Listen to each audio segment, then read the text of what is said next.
दोस्तों, इन 3 जगहों पर दान कभी मत करना, वरना धन और धर्म दोनों चले जाएंगे। साथ ही इन 3 जगहों पर दान करने से घर में कंगाली और गरीबी आ जाएगी और घर के किसी सदस्य की मृत्यु भी हो सकती है। माता लक्ष्मी और समस्त देवी देवता आपसे नाराज हो सकते हैं, जिसके कारण आपको कई कठिनाइयों का सामना भी करना पड़ सकता है। दोस्तों, आज की कहानी बहुत ही ज्ञानवर्धक है। इस कहानी को अगर आपने ध्यान से सुन लिया तो आपका पैसा कभी व्यर्थ नहीं जाएगा और न जीवन में कभी आपका पतन होगा। तो दोस्तों, कौन सी ऐसी वस्तु है जिस वस्तु को यदि दान में दे दें तो आपको नुकसान हो सकता है? तो चलिए आज की कहानी शुरू करते हैं। दोस्तों, अवंती राज्य के जंगलों में एक नाग और नागिन रहते थे। दोनों के बीच बड़ा ही गहरा प्रेम था। दोनों एक पहाड़ी पर प्रेम पूर्वक रहते थे। एक दिन की बात है, नागिन अपने भोजन की तलाश में जंगल में घूमने के लिए निकल गई।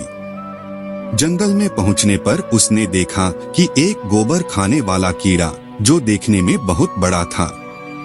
नागिन ने सोचा कि आज भोजन में हमें कुछ मिला तो है नहीं, क्यों न आज इस कीड़े को ही खाकर अपना पेट भर लूं। इतना सोचने के बाद वह नागिन उस कीड़े के पास जाती है और जैसे ही उस कीड़े को अपना शिकार बनाने वाली थी, उसी समय वह कीड़ा एक मनुष्य के रूप में बदल जाता है।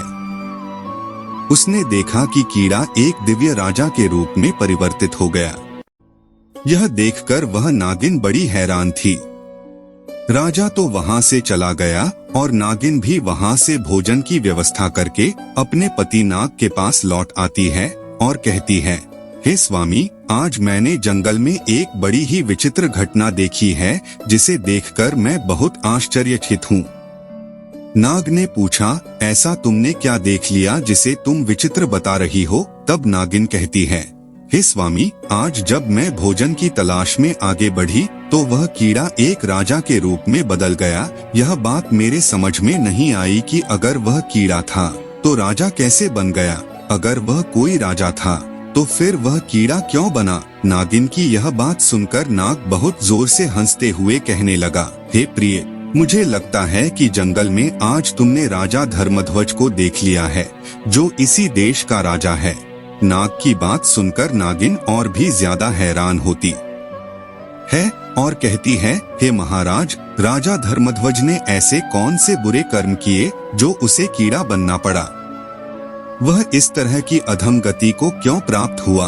हमने तो सुना है कि हमारे अवंती के महाराज तो बड़े धर्मात्मा हैं, बिना दान पुण्य किए तो वह भोजन भी नहीं करते, फिर उनसे ऐसा कौन सा पाप हो गया? तब नाग कहता है, हे प्रिय, राजा धर्मध्वज का यही स्वभाव उनके लिए मुसीबत बन गया कि वह अत्यंत दानी और धर्मात्मा थे। उन्होंने कुछ ऐसा दान कर दिया जिसके कारण राजा धर्मध्वज को कीड़े की योनि भोगनी पड़ी।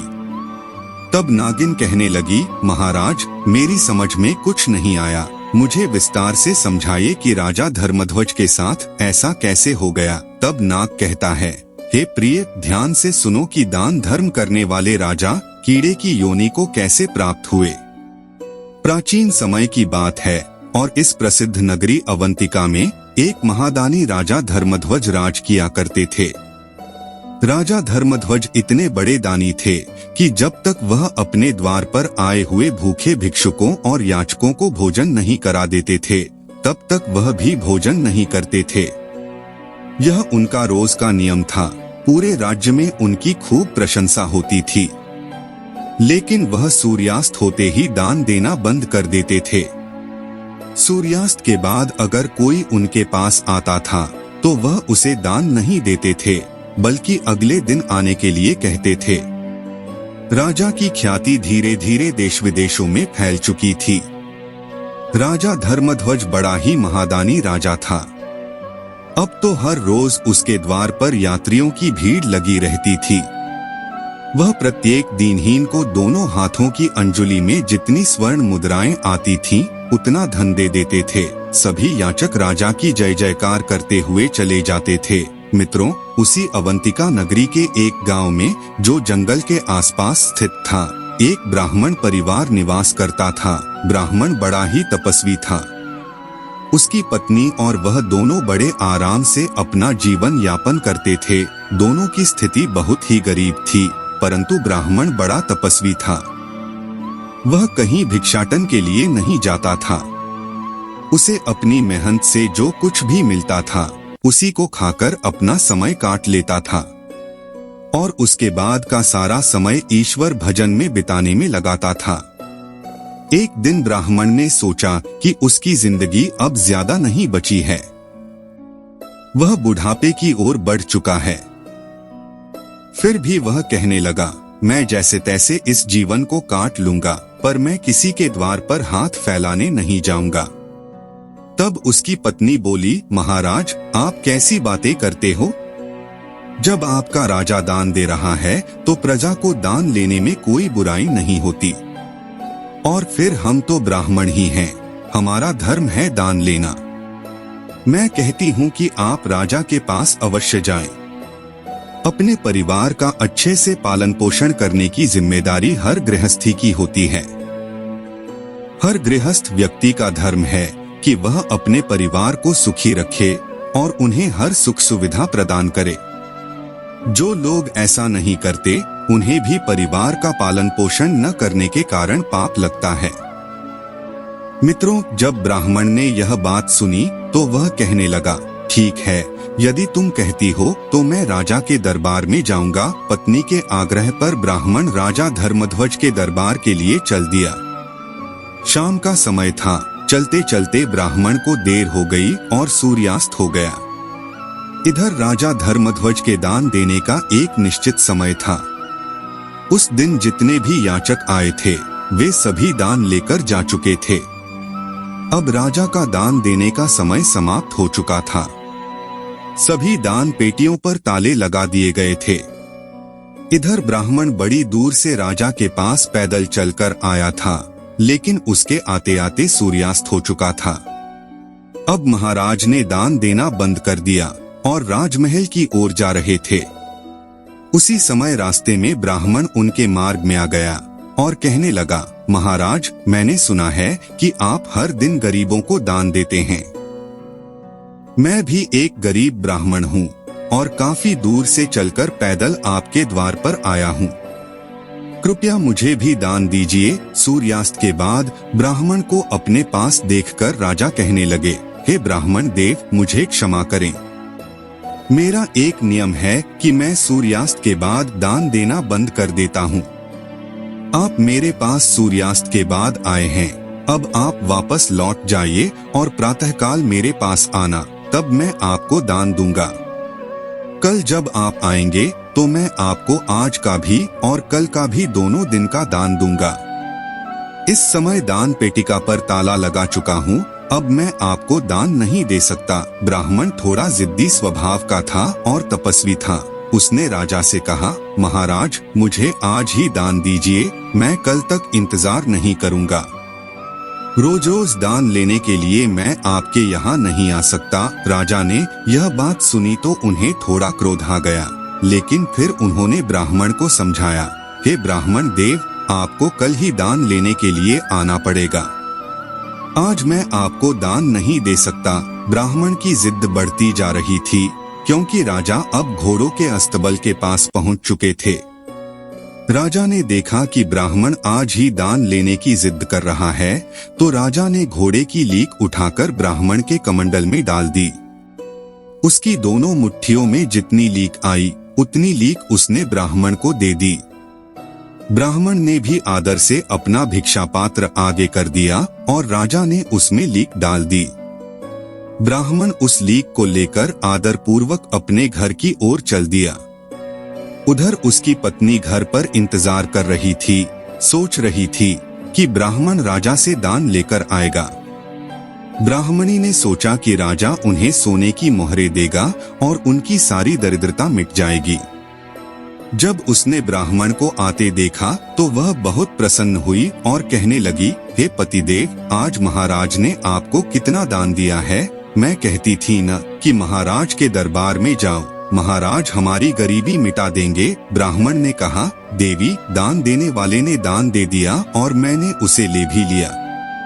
तुम एक काम करो, इस स्थान को गोबर से लिप दो, तब मैं तुम्हें राजा के द्वारा दिया गया दान दिखाऊंगा, नहीं तो यह दान अपवित्र हो जाएगा। ब्राह्मणी ने बड़ी खुशी से उस स्थान को लिप दिया और वहां एक दीपक जलाकर रख दिया। फिर ब्राह्मण ने लीक से भरा हुआ पात्र अपनी पत्नी को दे दिया। यह देखकर ब्राह्मणी दुखी हो गई और कहने लगी, राजा ने लीक का दान दिया है, क्या राजा के घर में धन की कमी हो गई है? चलो कोई बात नहीं, महाराज से गलती हो गई होगी, आप फिर से राजा के पास चले जाना। मित्रों, ब्राह्मण बड़ा स्वाभिमानी था, वह फिर से दान मांगने नहीं गया। से तैसे वह अपने जीवन को बिताने लगा।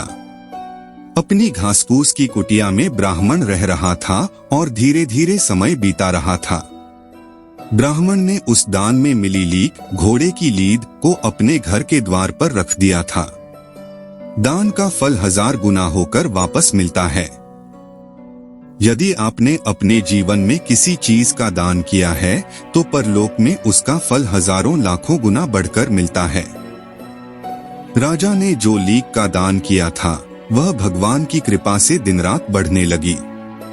ब्राह्मण के घर के द्वार पर धीरे धीरे लीक का एक पहाड़ बनता चला गया। लीक का वह ढेर बढ़ते बढ़ते एक विशाल पहाड़ बन गया था। ब्राह्मण और उसकी पत्नी रोजाना उसे देखते थे। ब्राह्मणी ने ब्राह्मण से पूछा, हे महाराज, इस लीक का अब क्या होगा? यह तो बढ़ती ही जा रही है। ब्राह्मण ने उत्तर दिया, हे ब्राह्मणी, यह राजा के दान का फल बढ़ रहा है और इसे उसी को भोगना पड़ेगा। यदि हम इसे उपयोग में लेते तो राजा को शुभ फल प्राप्त होता, परंतु अब इसका परिणाम राजा को ही भोगना पड़ेगा। धीरे धीरे समय बीतता गया और लीक का पहाड़ काफी बड़ा हो गया। 20 से 25 साल बीत गए। एक दिन राजा धर्मध्वज शिकार के लिए वन में गया, लेकिन उसे कोई शिकार नहीं मिला। राजाओं का नियम था कि यदि कोई शिकार नहीं मिलता तो वे बिना शिकार के नगर नहीं लौटते। सूर्यास्त होने के बाद राजा ने सोचा कि अब आगे आखेट के लिए नहीं जाना चाहिए और उसे वन में कहीं ठहरना चाहिए। ठहरने का स्थान ढूंढते ढूंढते राजा उसी ब्राह्मण के घर पहुंच गया जिसे उसने 20 से 25 साल पहले लीक का दान दिया था। राजा ने ब्राह्मण से कहा, हे ब्राह्मण देव, आज मुझे आपके यहाँ ठहरने के लिए स्थान चाहिए। ब्राह्मण ने कहा, आपका हमारी कुटिया में स्वागत है।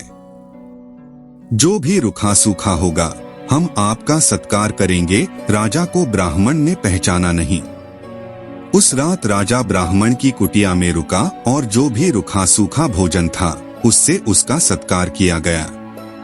अगले दिन सुबह जब राजा ने ब्राह्मण की कुटिया के बाहर देखा तो लीक का एक बड़ा पहाड़ खड़ा था। राजा ने आश्चर्यचकित होकर ब्राह्मण से पूछा, हे ब्राह्मण देव, आपकी कुटिया के बाहर यह लीक का पहाड़ कैसे बना हुआ है? क्या आपके पास इतने सारे घोड़े हैं? ब्राह्मण ने उत्तर दिया, हम पूजा पाठ और तप साधना करने वाले ब्राह्मण हैं, हमें घोड़ों से क्या काम? यह लीक राजा के दान का फल है जो समय के साथ बढ़कर एक पहाड़ बन गया है। राजा ने पूछा, मगर ब्राह्मण देव, राजा ने तो थोड़ी सी लीक दान में दी थी, यह इतना बड़ा पहाड़ कैसे बन गया? ब्राह्मण ने समझाते हुए कहा, हमारे वेद पुराण कहते हैं कि दान का फल 1000 गुना होकर वापस मिलता है। राजा का दान समय के साथ बढ़कर हजारों गुना ज्यादा हो गया है। यह सुनकर राजा घबरा गया और हाथ जोड़कर ब्राह्मण से पूछने लगा, हे ब्राह्मण देव, राजा इस दान का फल कैसे भोगेगा? राजा ब्राह्मण के पास पहुंचा और बोला, मुझे एक उपाय बताइए जिससे मैं इस मुसीबत से बच सकूं। ब्राह्मण ने कहा, देखो यह लीक कचरे का ढेर अब तुम्हें ही खाना पड़ेगा। जब तक तुम इसे खा नहीं लोगे यह बढ़ता ही रहेगा। ब्राह्मण की बात सुनकर राजा की आत्मा कांप उठी। उसने सारा सच उगल दिया, मैं ही अवंती का वह राजा हूँ जिसने तुम्हें यह लीक दान में दिया था। कृपया मुझे क्षमा कर दीजिए और कोई उपाय बताइए कि मेरा उद्धार कैसे होगा।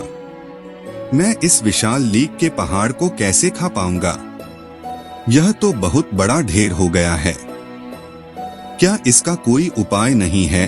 जब राजा ने अपनी पहचान बताई तो ब्राह्मण ने उसे पहचान लिया।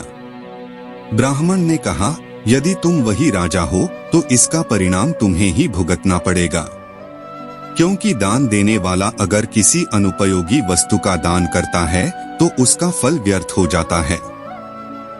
तुमने जानबूझकर ऐसी वस्तु दी थी जिसका फल अब 1000 गुना बढ़ गया है। अब इसका बोझ तुम्हें ही उठाना पड़ेगा। राजा ब्राह्मण के चरणों में गिर गया और बोला, ब्राह्मण देव, मुझे उपाय बताइए कि मेरा पाप कैसे नष्ट होगा। ब्राह्मण ने कहा, तुम्हें अपने किए का फल तो भुगतना ही पड़ेगा, लेकिन अगर तुम इस लीक को खाने से बचना चाहते हो तो एक उपाय है जिससे यह बोझ हल्का हो सकता है। अगर तुम इस उपाय को कर लेते हो तो इस लीक को खाने में तुम्हारे साथ और लोग भी हिस्सेदार बन जाएंगे। राजा ने पूछा, क्या उपाय है? ब्राह्मण ने कहा, अगर तुम अपनी निंदा करवा सको तो जितनी अधिक निंदा होगी उतना ही यह लीक कम हो जाएगी। लेकिन ध्यान रहे, उस कन्या के प्रति तुम्हारे विचार शुद्ध होने चाहिए, नहीं तो पाप बढ़ जाएगा। राजा ने कहा, महाराज, मेरी निंदा कौन करेगा? मैं तो एक दानी राजा हूँ, लोग मेरी प्रशंसा करते हैं। तब ब्राह्मण ने कहा, तुम अपने कुल पुरोहित की कन्या का हाथ पकड़कर उसे अपने घर ले आओ। जब लोग तुम्हारी निंदा करेंगे तो यह लीक घटने लगेगी। राजा ने ब्राह्मण के कहे अनुसार कुल पुरोहित की कन्या का हाथ पकड़ा और उसे अपने महल में ले आया। नगर में धीरे धीरे उसकी निंदा शुरू हो गई। लोग कहने लगे कि राजा ने अपने गुरु की बेटी को जबरदस्ती अपने घर में रखा है। जैसे जैसे निंदा बढ़ी, लीक का ढेर कम होता गया। आखिरकार जब राजा ब्राह्मण के घर पहुंचा तो उसने देखा कि लीक का ढेर सिर्फ उतना ही रह गया था जितना उसने दान में दिया था। यह देख राजा बहुत खुश हुआ और ब्राह्मण के चरणों में गिरकर बोला, महाराज, आपने मुझे बचा लिया। आपने पहाड़ जैसी लीक का ढेर तो खत्म करवा दिया। जिन जिन लोगों ने मेरी निंदा की होगी उनके हिस्से में वह लीक चली गई होगी, लेकिन यह थोड़ी सी शेष रह गई है। अब इसका कोई न कोई उपाय बता दो। तब ब्राह्मण ने बताया, हे राजन, यह जो लीक रह गई है यह तुम्हारे हिस्से की है। तुम्हें इसे किसी न किसी जन्म में खाना ही पड़ेगा। तुम्हें इसे खाने के लिए कीड़े की योनि धारण करनी पड़ेगी। तब राजा बोला, महाराज, कोई ऐसा उपाय बता दो जो यह खत्म भी हो जाए। तब ब्राह्मण एक उपाय बताता है, राजन, मेरा एक गुरु भाई है जो तुम्हारी इसी नगरी में रहता है। वह बड़ा ही विद्वान और ईश्वर भक्त है। वह और उसकी पत्नी दोनों ही सज्जन हैं और हर समय ईश्वर के ध्यान में लगे रहते हैं। लगता है उन दोनों ने तुम्हारी बुराई नहीं की होगी। यदि वे दोनों तुम्हारी आलोचना करते हैं तो यह लीक का ढेर आज ही समाप्त हो जाएगा। मित्रों, यह बात सुनकर राजा कहने लगा, ठीक है, मैं वह भी प्रयास करके देखता हूँ। मैं उनसे भी अपनी निंदा करवाता हूँ। मित्रों, राजा ने अपना भेष बदल लिया और भेष बदलकर अवंतिका नगरी में उसी ब्राह्मण के घर पहुँच जाता है। ब्राह्मण के घर पहुंचने पर ब्राह्मण ने राजा का बड़ा स्वागत किया और बैठने के लिए उचित आसन दिया। उस आसन पर राजा बैठ गया, परंतु राजा के मन में भीतर ही एक बड़ा विचार चल रहा था। राजा ने ब्राह्मण से कहा, ब्राह्मण देव, मैंने सुना है कि यहाँ का राजा बड़ा अन्यायी है, क्योंकि उसने अपने गुरु की पुत्री को बलपूर्वक अपने घर में रख लिया है। ब्राह्मण बोला, मुझे नहीं पता। राजा अपने ही मुख से अपनी बुराई करने लगा। बताओ, अपने गुरु की पुत्री को अपने घर में रख लिया है, यह कहाँ का न्याय है? बड़ा ही दुष्ट राजा है। ब्राह्मण देव बोले, भाई, मुझे नहीं पता और यह सब बातें मुझे क्यों सुना रहे हो? मैं इन चीजों में ध्यान नहीं रखता हूँ। जब राजा ने बार बार ब्राह्मण को उकसाया कि वह राजा की आलोचना करे, तब भी उसने आलोचना नहीं की। ब्राह्मण ने देखा कि यह व्यक्ति राजा की बहुत निंदा कर रहा है और चाहता है कि मैं भी राजा की निंदा करूं। जरूर कोई विशेष बात है। तब ब्राह्मण ने अपने तपोबल से देखा और समझ गया, यह तो स्वयं यहाँ का राजा है और मुझसे अपनी आलोचना करवाना चाहता है, क्योंकि इसने ऐसी वस्तु दान में दी है जिसका पाप इसे भोगना पड़ेगा। यह चाहता है कि मैं इसकी निंदा कर दूं तो उसका पाप मुझे मिल जाए। यह तो अपने पाप में मुझे सम्मिलित करना चाहता है। तब ब्राह्मण कहने लगे, हे राजन, मैं तुम्हें पहचान गया हूँ। भलाई इसी में है कि आप मेरे यहाँ से वापस लौट जाएं। मैं कभी किसी की आलोचना नहीं कर सकता, कभी किसी की बुराई नहीं करता हूँ। तुम्हारा पाप तुम्हें भोगना ही पड़ेगा। ब्राह्मण ने फटकार कर राजा को वहां से भगा दिया। मित्रों, निराश होकर राजा वहां से लौटकर चला जाता है और उसी ब्राह्मण के घर आया जहां वह लिक का ढेर लगा हुआ था। ब्राह्मण के चरणों में आकर राजा गिर पड़ा और कहने लगा, हे ब्राह्मण देव, अब इसका कोई और उपाय नहीं है क्या? तब ब्राह्मण ने कहा, राजन, यदि उन्होंने तुम्हारी निंदा नहीं की तो समझ लो कि अब तुम्हें ही यह सब खाना पड़ेगा। मैं तुम्हें कीड़ा नहीं बना सकता, इतनी सामर्थ्य मेरे अंदर नहीं है, और यह काम तो विधाता का है। परंतु मैं तुम्हें इतना बता सकता हूँ कि यहाँ से मरने के बाद तुम एक कीड़ा बनोगे, और जब तुम अपने हिस्से की यह लिक खा जाओगे तब तुम इस पाप से मुक्त हो जाओगे, क्योंकि तुमने जीवन में कोई पाप नहीं किया है, हमेशा दान दिया है और भूखे गरीबों को दान लुटाया है। परंतु तुमसे यह भूल हो गई है, इसलिए तुम्हें यह खानी ही पड़ेगी, लेकिन इसे खाते ही तुम अपनी मानव योनि को प्राप्त हो जाओगे। मित्रों, इधर नाग अपनी नागिन से कहता है, हे प्रिय, कुछ दिनों बाद राजा धर्मध्वज की मृत्यु हो जाती है और मृत्यु के बाद उसे गोबर खाने वाले एक कीड़े के रूप में जन्म मिलता है, और जिस जगह पर वह लिक पड़ी हुई थी उसी जगह पर वह कीड़ा जाकर लिक खाने लगता है। धीरे धीरे कई वर्षों में उस लिक खाते खाते वह कीड़ा बहुत बड़ा हो जाता है। खाते खाते उसने अपने हिस्से की सारी लिक समाप्त कर दी, बस थोड़े बहुत कण शेष रह गए थे। नाग अपनी नागिन से कहता है, हे प्रिय, एक दिन वह कीड़ा उन्हीं कणों को खा रहा था, तभी तुम्हारी नजर उस कीड़े पर पड़ गई। उसे देखकर तुमने समझा कि मुझे भोजन मिल गया। जैसे ही तुमने उस पर आक्रमण करना चाहा, वह अपने हिस्से की सारी लिक समाप्त कर चुका था। उसी क्षण उसका पाप नष्ट हो जाता है और वह मानव रूप में प्रकट हो जाता है और दिव्य देह पाकर स्वर्ग को चला जाता है। नाग ने कहा, नाग मित्रों कहते हैं कि जो व्यक्ति अनुपयोगी वस्तु का दान देता है, क्रोध के वशीभूत होकर दान देता है, अहंकार बस दान देता है, वह हमेशा पाप का भागी होता है। दान देने से पहले मनुष्य को अपनी अंतरात्मा को टटोलना चाहिए। यदि दान देने की सामर्थ्य नहीं है तो दान नहीं देना चाहिए, और अगर दे तो इन बातों का ध्यान रखना चाहिए, क्योंकि आप क्रोधवश या उपहासवश, अहंकारवश यदि किसी को दान देते हैं या भोजन कराते हैं तो ऐसा दान देने वाला पाप का भागी होता है।